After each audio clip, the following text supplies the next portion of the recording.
Hey yo, this video is just gonna show off anything extra I do for the 110% donation incentive in Link's Awakening. It's not gonna show anything in between those parts, so I'm just gonna be doing commentary on new glitches or anything new or fun with the route. There's gonna be plenty to talk about, but there's not 20 solid minutes of commentary or of me yapping, especially if there's not a real run to work off of. But here at the start of the game, we do need to go and play the crane game to get the Yoshi doll, because we're not skipping 95% of the trade sequence. We have to do it all 110%. So we're gonna grab the Yoshi doll and then go turn that in to the mother so she can get that to her newborn baby to play with.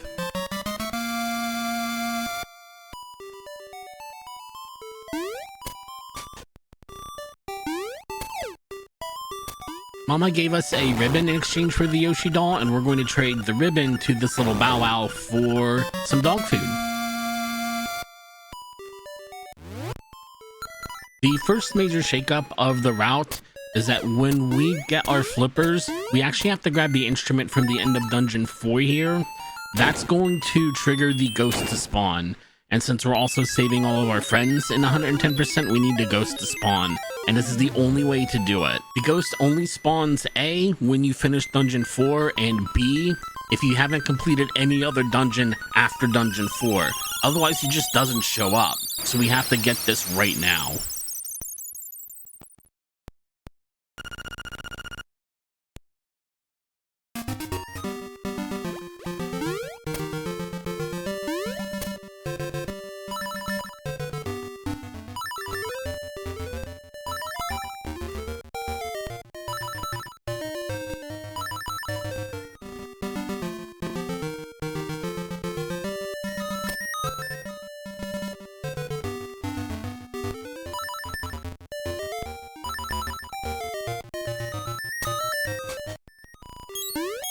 Our Conkegator friend here really loves canned food, so we're going to trade him the canned dog food that we've got for a bunch of bananas.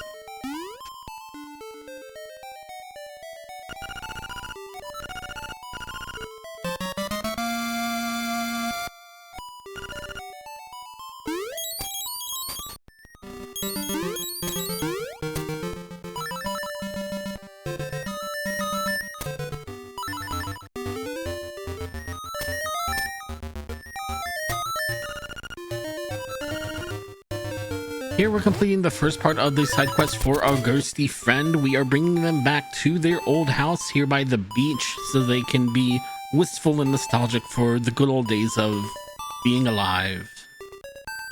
And then the second half of the quest involves bringing them back to their grave near the witch's hut in the forest.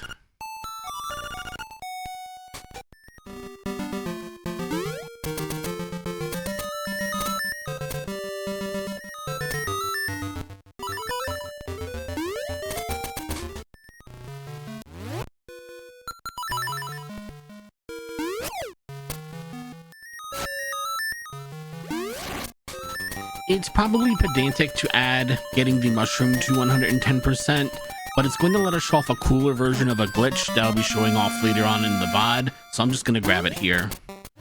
And now that we're back at the cemetery, we can wrap up these side quests with our ghosty friend and lay them back to rest here.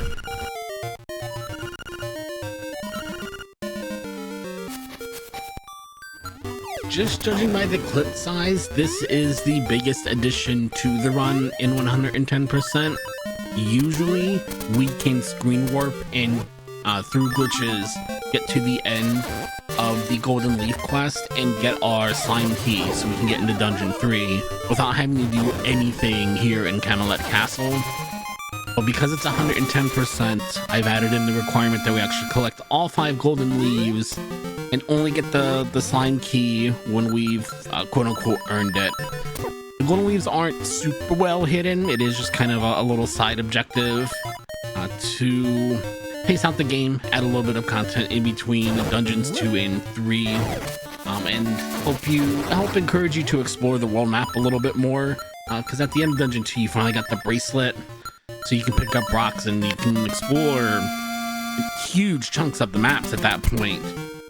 So the game is paced out really well to encourage you to go forth and see what's out there before just moving on to your next objective, and this is one of the way the game encourages you to do that.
Before we head to Dungeon 6, we need to trade our bananas to a monkey to get a stick and a nice little bridge for ourselves.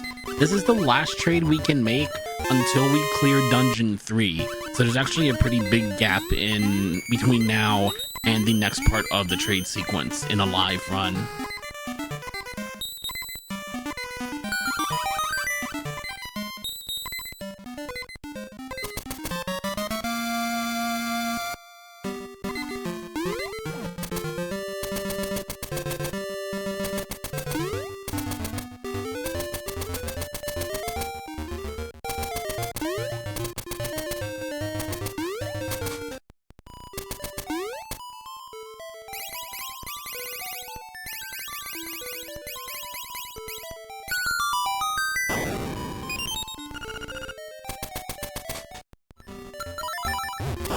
In the base run, we would get the level 2 sword, which means we do turn in 20 seashells.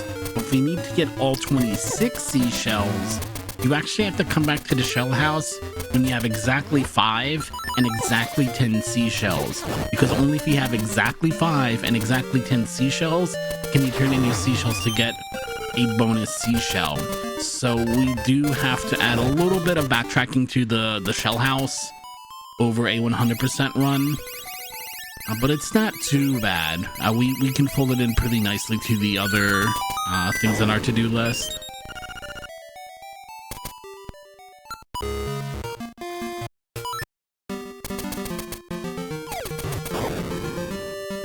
Now we're actually going to cash in the reward for helping our ghosty friend earlier. And now that we've saved the ghost, if we go back to their house, there's a seashell hiding under one of the pots.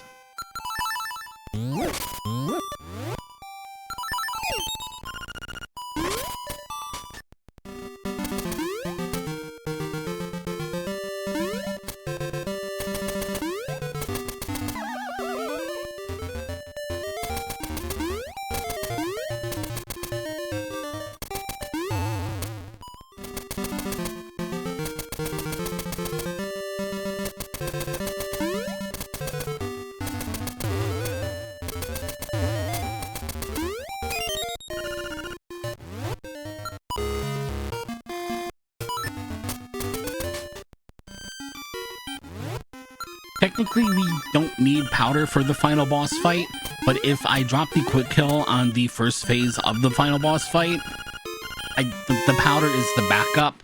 So especially for a live run, I'm going to stop and get the powder.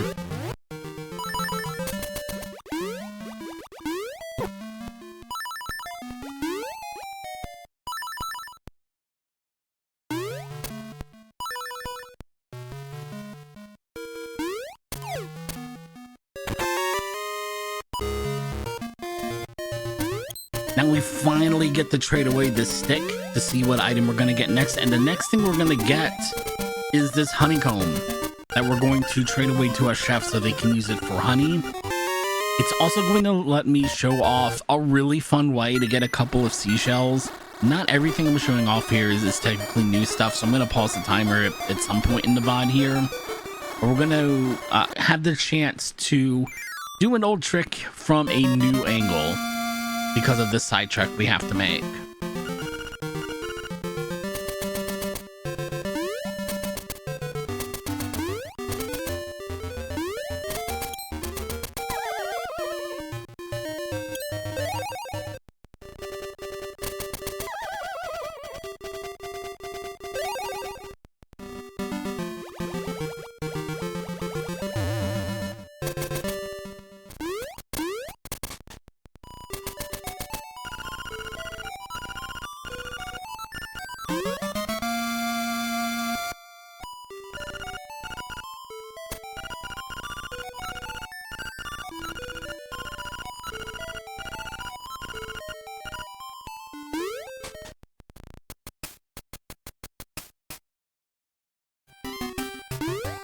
Here I'm going to screen warp off the southernmost row of the map, if that makes sense. And we're going to go from the beach, or I guess the desert in the southeast corner, to the mountains in the northeast corner to grab one seashell.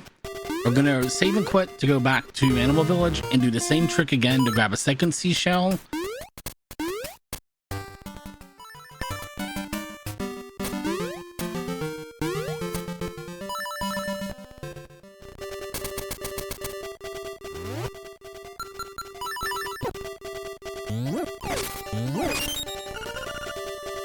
And that lines us up perfectly to be able to trade in the pineapple that we just got to this poor NPC who is stuck on the mountain and has no food. They're desperate for food and hydration so they can get themselves off the mountain. And we have the perfect thing now that we have a pineapple. In exchange for the pineapple, we're going to get a hibiscus, and guess where we have to go with that? Back to the Animal Village. And since I haven't had to go in a cave because of the new route I took through this section, I can just save and quit back to the Animal Village and do the next trade-in.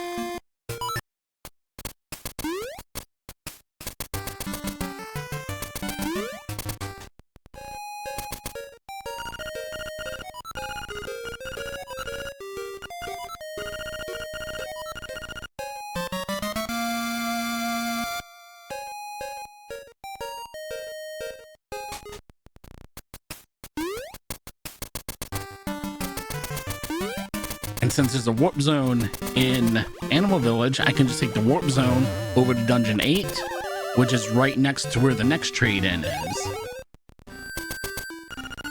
We're going to trade in the letter here to get a broom, and we'll trade in the broom after Dungeon 2. We're kind of done with our trading frenzy for a couple of minutes at least. I had to re-record this, so don't mind the fact that I've got two Bow Wows with me. I was in the middle of something else when I realized I lost my footage. But we're going back to turn in all 26 seashells to get our level 2 sword here. But because of the route changes, we have to find a way to get across this gap without the flying rooster. And this is where the mushroom finally comes into play. If you're mid-jump and you swap to the mushroom and you pull the mushroom out when you land, the game's going to try to suck you into the hole there, so you fall down and have to respawn. But if you open the save and quit menu, instead of putting you down the hole, it's actually going to bring you down still, but down into the you're halfway into the tree, which means you're going to stop falling. And once you stop falling, you can jump again and finish jumping over the rest of the gaps. So you run, you jump, you swap to the mushroom, you mash the mushroom button, and you hold save and quit.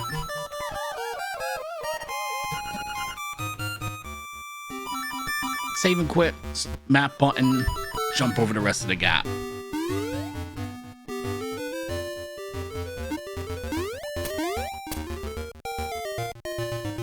Okay, let's go back to our speedrun already in progress.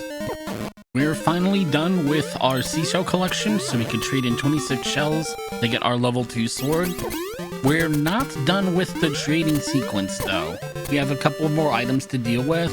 So our next stop is going to be the Animal Village again.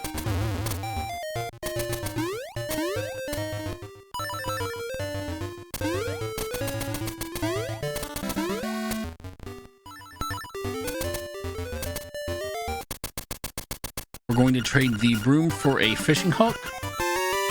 And then when we get to the fisherman, normally this is where we would glitch into the trading sequence. We would skip all the trades up until this point, where we would trade away nothing in that case to get the mermaid's necklace, definitely a necklace, and then we would finish the trading sequence from there in 100%. But 110%, we're going to do it vanilla, of course. We're going to give the mermaid back her necklace. She's going to trade us 1 scale off of her tail as a reward. This scale's going to make this statue move out of the way so we can go and get a magnifying lens. And just while we're walking around a little bit here, this is not the lens of truth. Our level 2 sword is not the master sword. It's the level 2 sword. The owl that we've been skipping this entire run is not Kippur Gamora, or whatever, however you pronounce the owl's name from the other Zelda games. Koholint's Isle is its own little subsection of Legend of Zelda lore. But the magnifying lens is going to let us see this normally invisible NPC. We can trade the item on our B button away to get the boomerang, and since we're done with the hook shot, we can trade that away. But normally you're recommended to trade away your shovel. The cutscene here is pretty long, so this may technically be the longest stretch of the game as far as new content's concerned. But because we are helping all of our friends out in 110%, we're going to go to the beach to get this cute little cutscene with Marin. And then we're going to escort her back to the animal village once again, so that she can sing her very lovely song for the walrus. And the walrus will wake up from its very, very deep sleep. It's a very long nap that it's taking.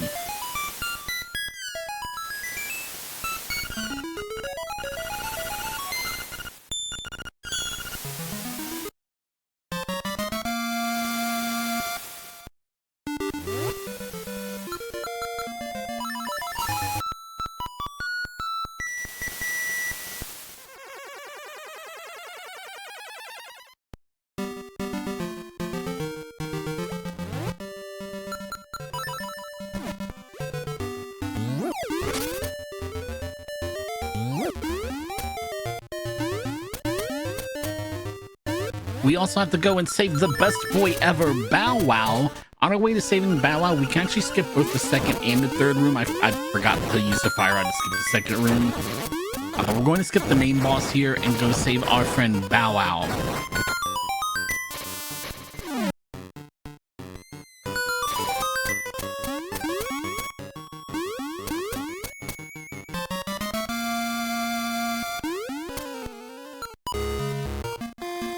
The last friend that's left to save is the Flying Rooster, who is long deceased and for some reason has been buried under the statue in Mabe Village. But by using our magical ocarina, we can resurrect them, bring them back to life, and now we have a Flying Rooster as a friend. But there's no way to turn this quest in, if that makes sense. I'm like, with Bow Wow, we're gonna bring Bow Wow back to their owner. She's going to be very, very thankful for that. There's no equivalent for that for the Flying Rooster. The Flying Rooster will leave your party after you clear Dungeon 7, and we've done that. So we're just going to keep the Flying Rooster with us and use him to help us out in the final fight.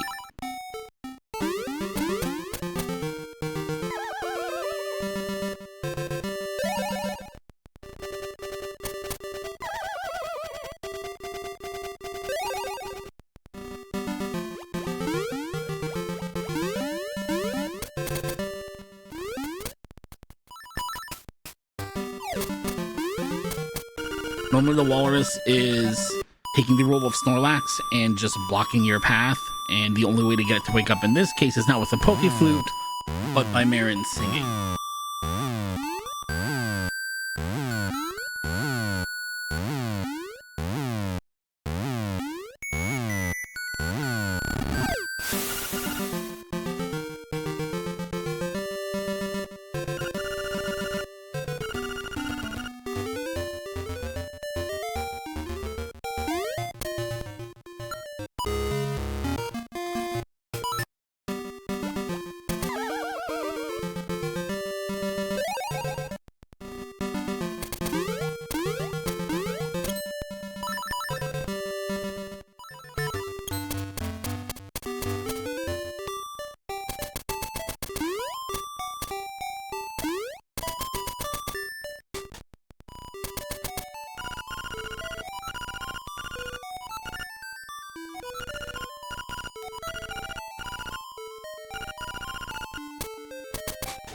And that is it for new content, but just to show off what I meant by having the Flying Rooster help us out, we're going to use a secret boomerang attack here.